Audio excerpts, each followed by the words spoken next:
Recording is on. Welcome to DXgov Governance Discussion for Wednesday, August 17th, 1500 UTC. We're going to start with the proposal roundup in a second, but I just was looking at the proposals today across Mainnet and Gnosis Chain, and I think it's always a good opportunity to just kind of appreciate all of the different types of proposals that are currently on chain. You're thinking, what does a DAO do? Like, yes, it pays people, but there's a bunch of other things that DXgov is doing all through on-chain proposals. And yeah, I guess this is something that happens every week, but sometimes it's just good to think about it here. So let's start with the proposal roundup. I have to do Chrome tab. Actually, hold on. There we go. Okay, this is actually, let's go, sorry.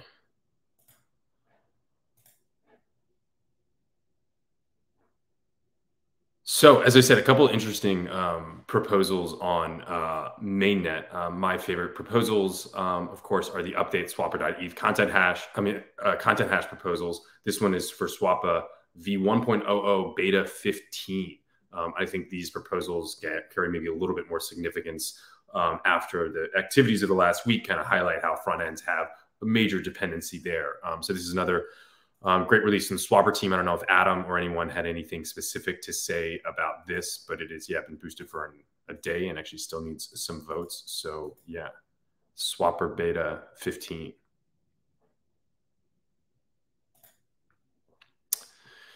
Yes, and then there, as we discussed last week, there are 5 different scheme register proposals. This has been submitted actually almost like 2 months ago by Augusto. And so it's to remove some schemes that have not been there. This has actually been boosted, I think, for almost 14 days. So it's been there. We discussed it last week. I had checked them also and voted on them this morning. And yeah, so those are set to deregister those schemes that have not been used in 3 days. And then like another different proposal for things going on, we have a rep mint. That's the distribution of governance power to Lucy Foss. Lucy Foss has been with DXgov for I think 2 years and was first getting familiar with DXgov through the now defunct Rails project. But yeah, he's been contributing to Swapper, of course, Carrot, and a bunch of things. So it's really great to see proposal for reputation, the on-chain recognition of that work there, which also, of course, comes with governance power in DXgov. So I believe it's for, 2% of rep. And then there is a multi-call proposal to trade 1,000 DAI to USDC on Curve. And this is through the multi-call 2 scheme. So the multi-call 2 scheme has a much longer boosted period. So that's why this one actually still has 11 days to go. And this is a kind of test proposal, although it's, of course, real funds, to try and trade DAI to USDC straight from the mainnet treasury. And so this is something that has been done on Gnosis Chain, but it's not clear if this can be done, whether you actually need to send the funds to the place there. So this will actually more be a test to see if this is a capability that DXgov can carry out on Mainnet through this multi-call 2 scheme here. And it's the same one that, as you said, you saw on Gnosis Chain. So it's actually 2 calls here. You have to approve, and then you have to approve the DAI, and then you actually have to make the call about the trade. And this is going through Curve here. And it's the approve that, like, because we can send a token, right? But it's the approve that Nico's notes have said that this multi-call does not have the ability to approve, I thought, right? No, so this is more about ETH. So we know that this, like, you can't send ETH out of this. And then this is, and it's kind of hard to simulate because the first one is an approved function. But like the way that you interact with Curve, it's like the same thing. When you interact with Curve, you like first approve that Curve can spend your DAI, and then you make a call to make like a specific trade at different parameters. And so that's what's going on here. Yeah. And as I said, we just kind of have to wait and see how this works. But like, I don't think there's any chance there's like a downside. Like if the proposal doesn't go through, it's not like the DAI will be gone or anything there. And it is a pretty small amount too. So yeah, it's something good to check out as seeing like capabilities of this, because there are a lot of like different, we have been doing a lot of different on trades of stablecoins lately, and that's kind of gone through the multi-sig there. And so I think as much as we can, always pushing that. I think the governance is a good thing if it can be done and like efficiently too.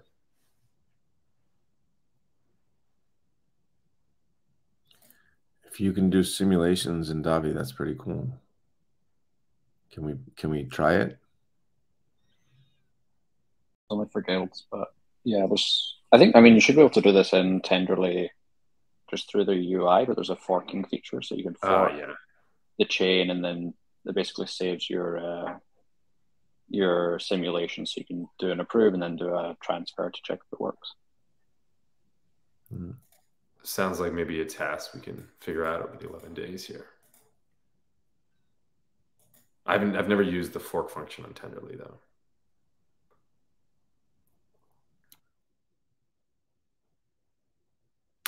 Cool. And then the last proposal on Mainnet, again, here we have like updating a website, deregistering schemes, giving out governance power, like making trades. And then this is another proposal was submitted to adjust the swap fee on Swapper for the DXD ETH LP, for the DXD ETH pool. So this was off of a DAO Talk post posted a couple weeks ago, off of a long discussion I think we've had for a lot of different ways, and about DXD liquidity, but I also think it brings up how highlighting Swapper's innovation or ability to adjust fees. And I think being more active on that may encourage other projects to use Swapper as its ability to adjust fees. And ooh, I just had to reload here. Here we go. Yeah, and so anyway, just for background here, this would basically raise the fee for all DXD ETH, for all trades that would go through the DXD ETH pool from 0.25% to 0.5%. And so the reason, of course, doing this is to hopefully generate higher fees, higher return for the LPs, and therefore attract more liquidity to Swapper, which will could increase the Swapper's protocol fees, but it also could increase DXD liquidity. So this is something we have tried out on Gnosis Chain. Venki led an effort in April to update the DXD ETH, DXD WETH pair on Swapper Gnosis Chain to 0.6%. And you can see here, this was looking at the 110 days before and after that. And you could see that there was a small decrease in volume on XDAI, but that was actually more than made up by the higher fees. And so you could see here, Swapper almost had the same amount of fees that went to LPs as Arbitrum, despite having almost a third as less volume, and also despite having, I think about a third as less TVL. So the APR, it was actually much higher there. So I think seeing that, it's worth an experimentation. This is actually going through the multi-call. This proposal would actually go through the multi-call 3 scheme. So as opposed to the multi-call 2 scheme, which is open to any smart contract, but it takes 15 days to get through. The multi-call 3 scheme actually has a approved set of contracts that DXDAO can interact with. I think there's 5 on there. It's the DXD swap fee setter, the Swapper fee setter, the Swapper liquidity relayer for depositing relayer into that, the ENS resolver scheme, the bonding curve, and then I think one other. But the benefit of this one is it actually runs through the same 7-day cycle as the other one, as the contribution reward scheme there. So this would, interact with the multi-call 3 scheme to just simply call the set swap fee function, and then to change the DXD ETH pair, as you can see here, it rates it to 0.5%, which you actually input 50 to do that there. So yeah, this is a proposal that just submitted and boosted this morning. Wasn't sure if there was any questions, comments, thoughts on it.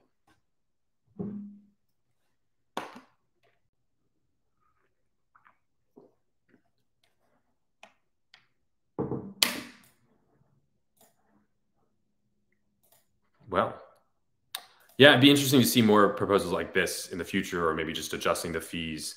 I think the fees could be something that, also when we think of revenue, that might be something that could help there.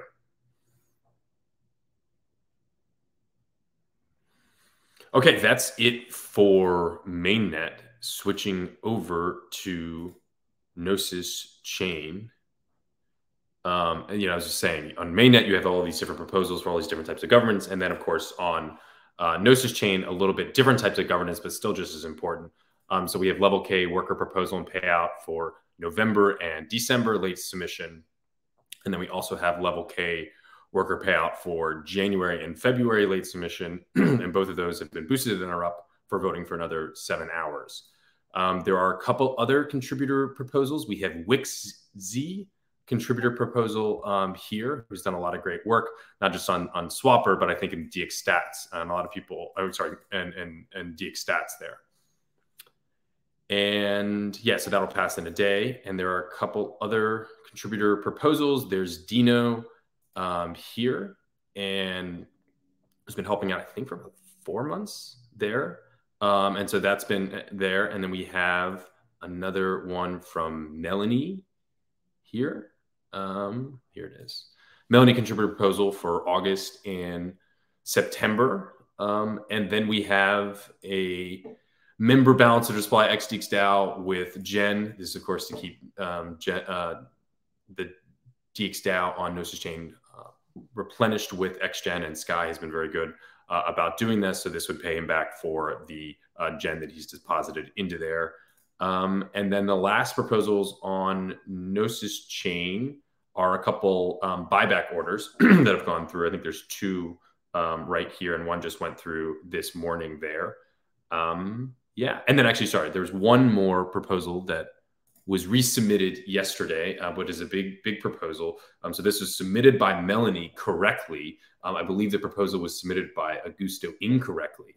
Thank you, Melanie, for fixing that and submitting the correct version here. But this is for, the retreat in Cartagena for October. This is kind of following a similar one as Lisbon. And the difference being this time that Melanie was correct in sending USDC as opposed to DAI, because it's being sent to a multi-signature wallet. And so for all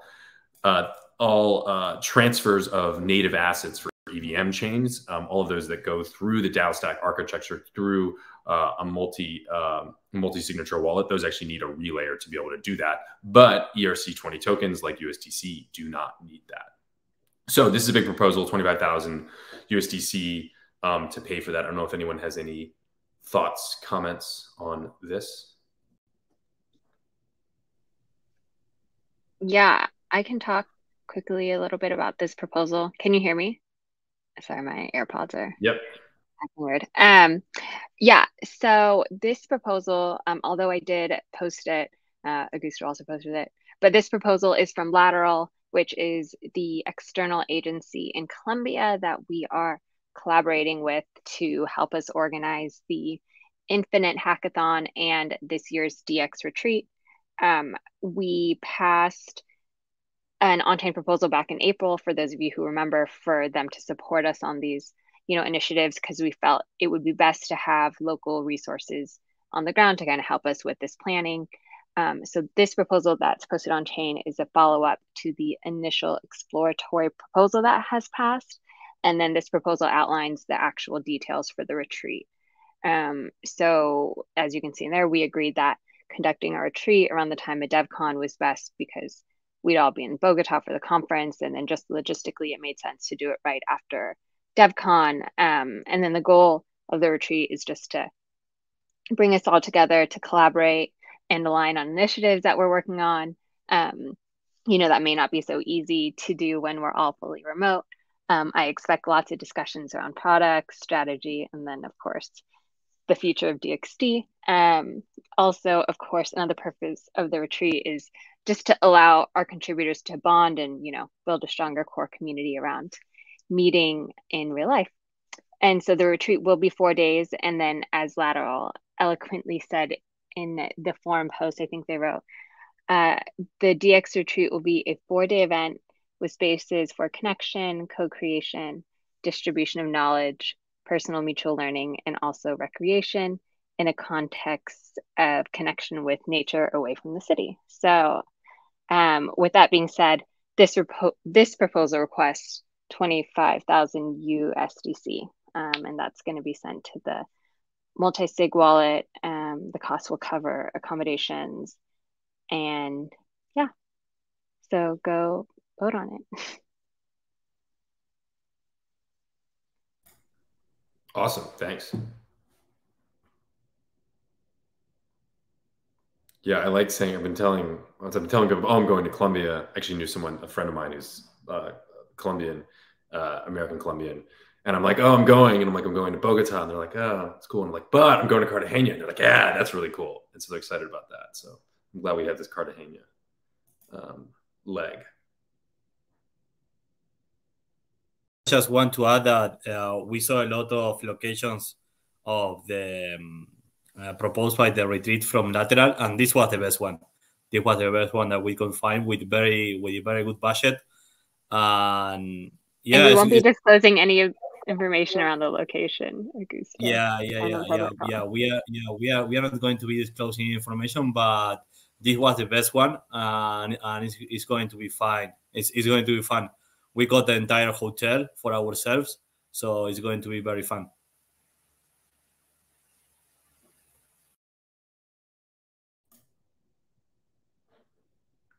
Yeah, all we know is Cartagena.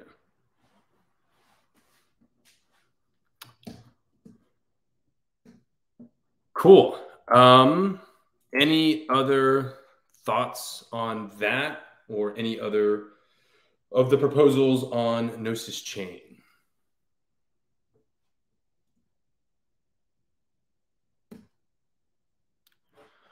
Cool. And then moving on to discussion items here. So I wanted to talk about a draft proposal that's in the forum for almost 2 weeks. And so this has been discussion last week, and it's been discussion in the forum and the Discord and lots of places here. And so I've updated some of the text here throughout. And I just kind of want to run through it here and then open for discussion before. So as a background, everyone will remember this is like a update to the buyback program, because as we just passed buyback extension number 9, the last 107 ETH that are in the buyback reserve will soon be depleted, probably in around like 20 to 25 days.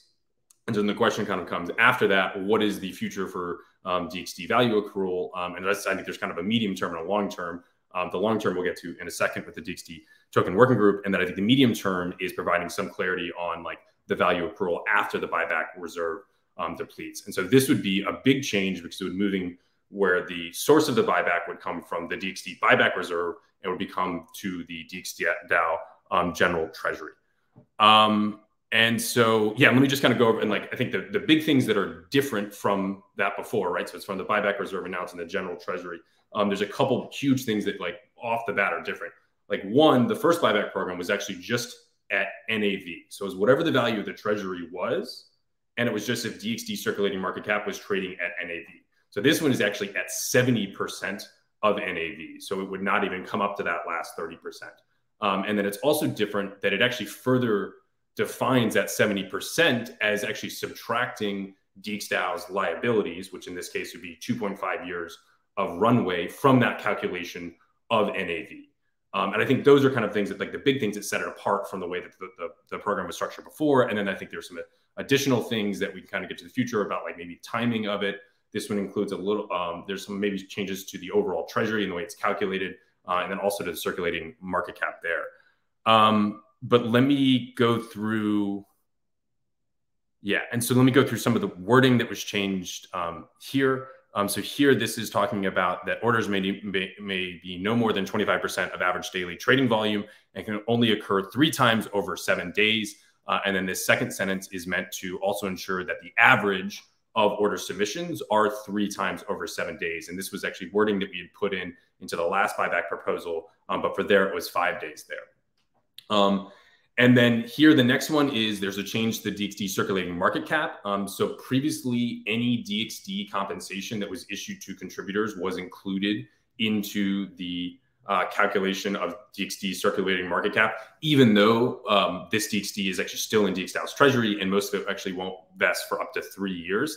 So there's a lot of discussion on circulating market cap in terms of how to define it. But I think this one is actually a little bit simpler. It's just simply DXD that's not in DXDAO's treasury or in any of its control on Mainnet, Gnosis Chain, and Arbitrum 1 that's considered circulating supply. And any DXD that is in DXDAO's treasury, that would include any newly purchased DXD.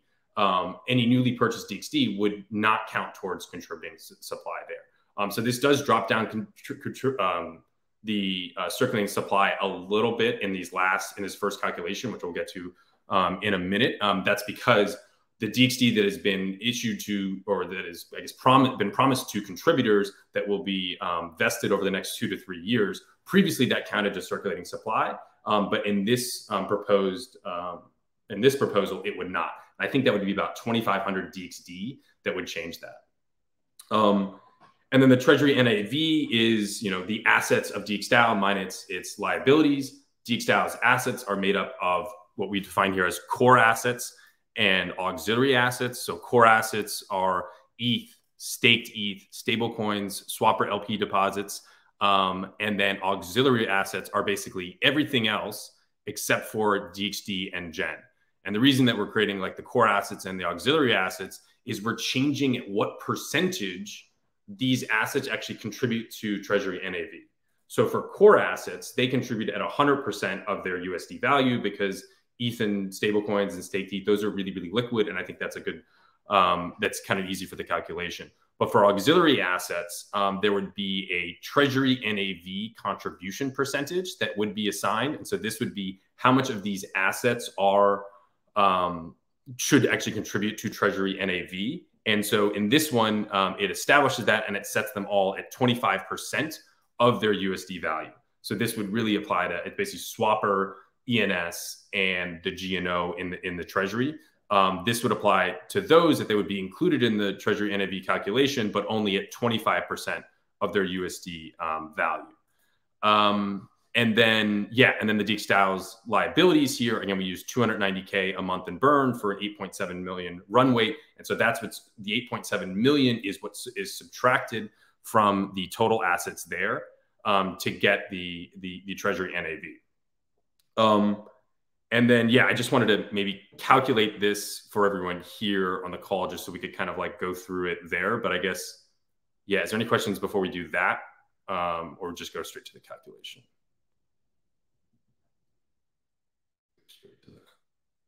Let me share a different screen. And so for DXD issuance, and so this is what we're trying to calculate. And so when we were discussing, previously we were calculating circulating supply, we were looking at the amount of DXD that was issued to contributors. And Ali does a really great job of tracking this. And so we were just looking at that every month and how much that was increasing. It was about 200 to 250 DXD a month, depending on the price of DXD, depending on the contributors that are claiming it there. And so that was kind of increasing there. But in this new draft, that DXD that is not yet been issued to contributors would actually be still included in the circulating supply. So what we wanted to try to do was really figure out like what is the circulating supply of this. And so really kind of two different ways you could do that. You could add up all the DXD that DXDAO has in all of its contracts, or you could add up all of the DXD that's been issued out of DXDAO. And so that would be like different ways of kind of coming to the same number here. So the first thing we did here was look at the mainnet DXD issuance. And so these are all of the transactions of DXD leaving DXDAO over the last 2 years. You can see here is one on August 22nd. And then a lot of these in these early time actually though are vesting contracts themselves. And so for instance, this is like a 29 DXD vesting contract that was submitted on November 10th, 2020. And that was a 2-year cliff. So actually most of that is vested there. And so what we did here, I was trying to do here, was actually calculate how much is vested or has vested. And so that's just basically looking at what date it was submitted and then subtracting it from today's date.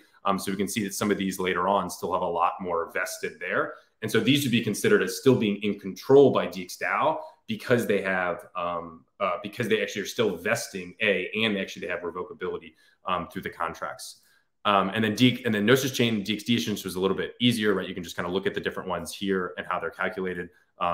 These two at the top, the 140 and the 49, were swapper farming last summer, and so those are the big ones there. So that's how we got those numbers. And then I'm going to switch. Sorry for the different. spreadsheets.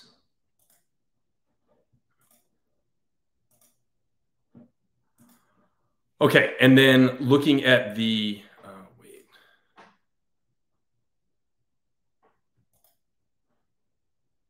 Yeah, so yeah, so that's like the one way to calculate it, and that's what I've got right here, right? Which is basically how much DXD has been issued by these two chains. And so the mainnet DXD issuance is all of the ones that has been issued out of DXDAO, subtracting the ones that are still investing contracts there. The other way, as I said, to look at it is you could just like add up all of the numbers that you can see here that is in the DXDAO treasury, that is in the DXDAO unvested DXD, the DXDAO buyback. This is someone who sent DXD accidentally. DXDAO Gnosis Chain, there's 3,100. In the relayer on Gnosis Chain, actually more in the Gnosis Protocol V1 account of the relayer on Gnosis Chain, there's 9,000 DXD. There's 790 for hats. And then there's, yeah, there's like 86 left in contracts there. And so that's like a way of calculating all of this. You can see this number is 113,621. But there's like one more thing we wanted to do in terms of getting a more accurate number, because there's actually a lot of DXD that has, quote, vested that is still in DXDAO's treasury.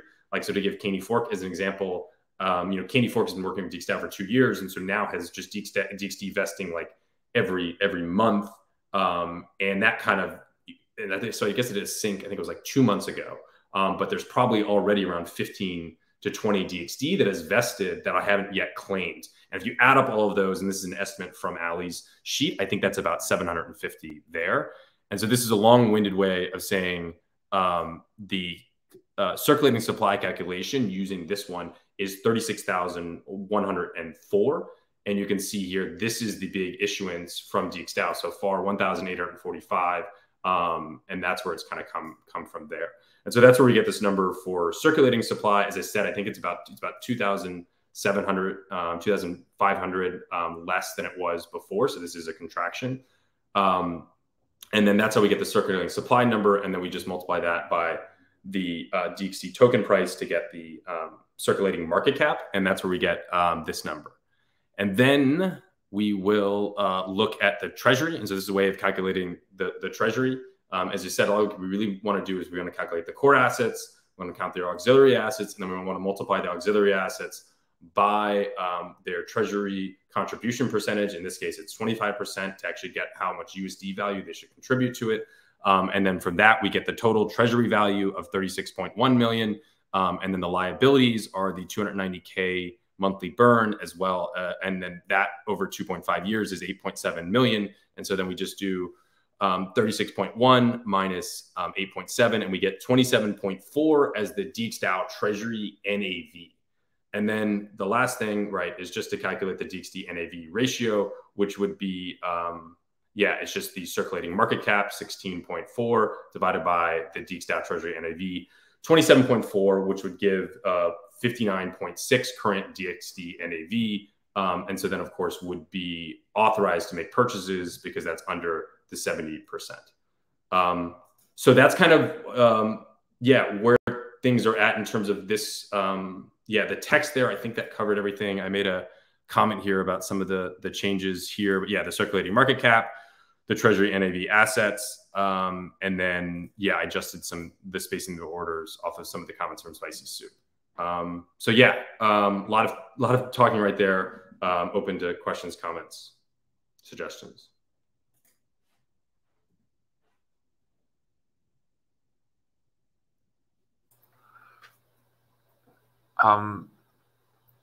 Overall, thanks for putting all the effort. In particular, the last one, I do see the value in keeping on top of things and consistency. Just I wonder if it's like a double-edged sword, that commitment for a certain amount of orders placed per week and stuff like that. Like, you know, that there's you tying your shoes and someone tells you, make sure you tie your shoes. Dude, that's what I'm doing. Like, so it's not like up to this point we've been reluctant doing the buyback and we've needed someone to keep pushing us, because if they hadn't done it, we wouldn't have done nothing. And so like all of this pressure on like doing a certain amount of orders per week, if we happen to have a technical difficulty and miss one order, then we have to make up for it. And like, I mean, it's a bit weird, but on the calculations, good work.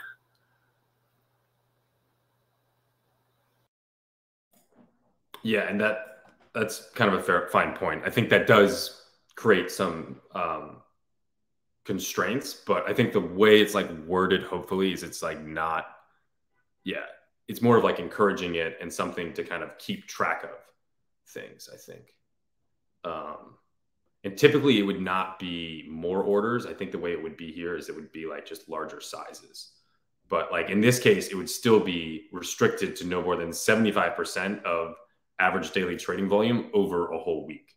And so that's kind of like the big, by reading it this way, that's like the big constraint there, I think. Because Chris, each one is 25% of daily, and then if you add those up, it's 75%. Yeah. So that's like that's the 3 orders, right? It's basically saying. So then you would think if over the last 7 days you've had 3 orders, you should have gotten to 75%. If you've missed an order that's only 25%, then that means like you could submit an order at 50% or something. Gotcha. And like we did that maybe once or twice. This was put in, I think, in like January in like one of the extensions.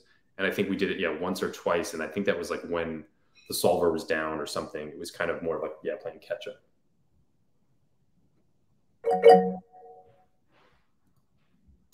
Yes, Ross. It's like you're you're typing in the chat too.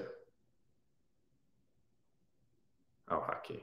What is the hotkey? Still haven't hit the hotkey yet. Oh. How do I take that down? Viper. Okay. Yeah. Other thoughts? Questions?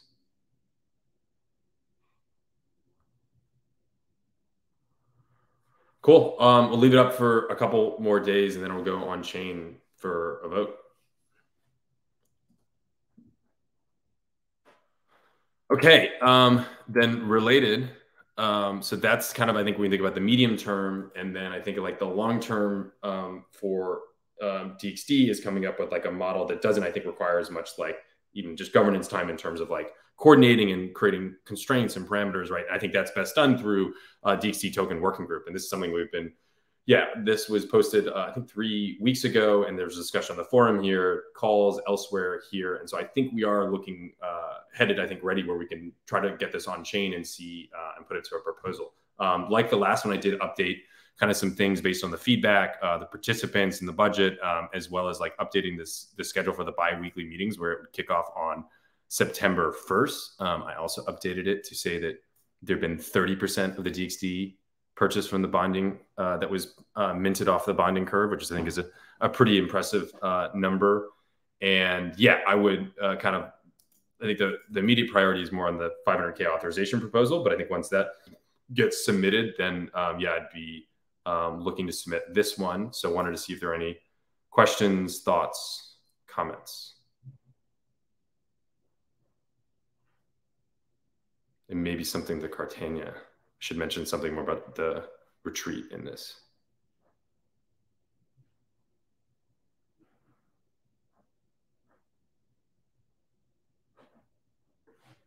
Cool. I do want to put the Cartagena. I will not give the specific location though.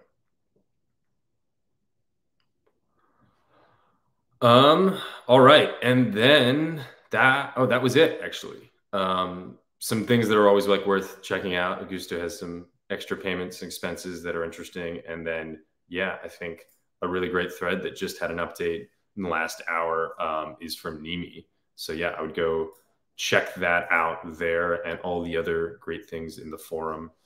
But yeah, anything else on the mind, on the governance agenda to bring up before we close?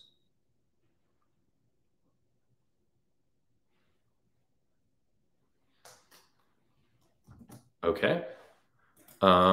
Yeah. All right. Well, thanks everyone for joining, and have a very happy Wednesday. Thank you, Chris. Cheers, everyone. Bye. Bye. Bye-bye.